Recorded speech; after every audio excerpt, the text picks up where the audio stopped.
Hi hello నమస్తే welcome back to my channel Telugu Mamata vlogs. ఈరోజు మనం చేయబోయేది కొలెస్ట్రాల్ పౌడర్ అండి.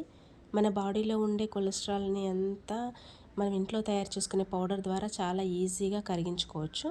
అది ఎలా చేయాలో చూద్దాం. ముందుగా వాము తీసుకోవాలండి.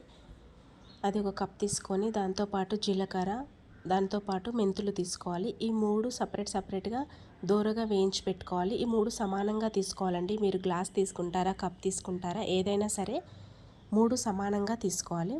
ఇవి దూరగా వేయించుకొని కొద్దిగా చల్లారాక మిక్సీ జార్లో వేసి పొడి చేసుకోవాలి. ఇలా పొడి చేసుకున్న తర్వాత మనది పిండి చిల్లడ ఉంటుంది కదా, దాంట్లో వేసేసుకోవాలి. ఇది దాంట్లో వేయడం ఎందుకంటే ఇంకా కొంచెం సన్నగా వస్తుంది పొడి అనేది మనకి. ఇలాగే ఉంచితే మనకి పౌడర్ కలుపుకొని తాగేటప్పుడు తాగడం చాలా ఇబ్బందిగా ఉంటుంది. కాబట్టి జల్లెడలో ఖచ్చితంగా వేసుకోవాలి. ఒకసారి చూడండి ఎంత సన్నగా వస్తుందో. మనం వాటర్లో కలిపిన వెంటనే కరిగిపోయేలాగా ఉంటుందన్నమాట.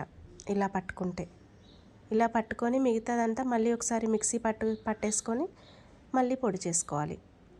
ఇప్పుడు కొంచెం గోరువెచ్చని వాటర్ తీసుకోవాలి. గోరువెచ్చని వాటర్లో ఇప్పుడు మనం తయారు చేసుకున్న పొడిని 1 స్పూన్ వేసుకోవాలి. దాంతోపాటు ఒక హాఫ్ నిమ్మకాయ పిండుకోవాలండి అందులో. దాంతోపాటు 1 స్పూన్ తేనె. ఈ మూడు కలిపి తీసుకోవాలి. పొద్దున లేవగానే పరగడుపున తీసుకోవాలి. ఒక గ్లాస్ గోరువెచ్చని వాటర్లో ఇవన్నీ తీసుకోవాలి. ఖచ్చితంగా కొలెస్ట్రాల్ అనేది కరుగుతుందండి. ఈ పౌడర్నంతా మనం ఒక సీసాలో స్టోర్ చేసి పెట్టుకోవాలి. Okay then bye.